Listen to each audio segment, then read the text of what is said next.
السلام علیکم کتونکو امید لرم څه ښه جوړ روغ کتونکو نن ځل بیا یو نیو ویډیو سره زه تاسو سره مخاطب یم نور حسین توري قدرمنو ولاړم د غنی خان بابا ادیره کې د غنی خان بابا چې کوم قبر ده په کوم ځای کې مزار ده ولاړم الته باران دم وري ډېر کافي مقدار سره باران وري خو بیا هم مونږ ویزټ وکړو راغلو چرسدې ته چرسدې نه بیا د دیرې ته راغلو راځه زه تاسو ته ښیم د غنی خان بابا کومه هیسټري ده او بیا به دینه بعد ځو د غنی خان بابا کوم کور ده هلته به هم ځو هغه به هم ټوله په اندي ویډیو کې قدرمنو غنی خان په 1914 کې پیدا شوی ده او په 1996 کې په دې دنیا نه تللی ده او دې سره دلته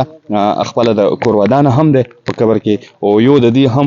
شاګرد هغه هم ورسره دی د دې بچی دی او هغه چې کوم د هغه د دې شاګرد دی او موږ سره په خوا کې چې کوم د هغه د دې کور ودانه ده ما کیمرامین صاحب تا ته ټول شټونه وښیي بیا به موږ ځو د دې کور ته چې دې کور چېرته دی هلته هم هغه هم تاسو ته موږ ښیو موږ سره اوسو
ځکه کتونکو که څنګه تاسو ته ما وویل چې دا غنی خان بابا مزار نه بعد مونږ ځو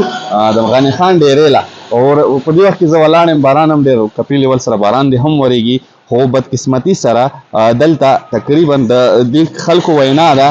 چې دلته 25 کسان چوکیداري کوي په 25 کسانو چوکیدارانو ډیوټي باندې تنخواه اخلي خو آرام اخلي هیڅوک هم نشته دومره غږونه مې وکړه دومره اوازونه مې وکړه هیڅوک هم ته ځواب نه راکوي ګیټ نه خلاصوي ګیټ بند ده یعنې دې نه مراد دا ده چې دلته که څوک نه راځي او باران هم وي نو دوی ته پته لګي دوی څه کوي په ګیټ پسې اتاله واچوي بس لاړ شي یا کور ته لاړ شي یا خپلې مازې کوي یار دا خو انسانیت نه ده یو سړی و تاسو ډېر لرې راشي هغه لرې وځي بیا به دا واپس ځي خالي به ځي او دغه هغه به نه کسي په دې کور کې د غني خان کوم ځکه چې غني خان مصور هم و په دې کور کې دا هغه هم دی پینټینګ هم شته دی او دا کور ډېر قدیم ده او ډېر ښایسته شیان دي پکې خو بس مونږ او ستاسو نصیب نه وشو چې زه ستاسو ته د دې کور وښیم هغه هم د هغو کسانو له لاسه چې څوک دلته ډیپټي کوي زما ویډیو نیمه پاتې شوله خو بیا ستاسو لپاره که تاسې وایئ ما ته خپل کمنټ وکړئ زه به دوباره دې ځل ته دې ځای ته بیا هم وزټ کوم ویډیو تر دې ځای پورې انشاءالله ملویږو به یو نوي ویډیو سره تر هغې لپاره ما له راکړئ اجازت الله په امان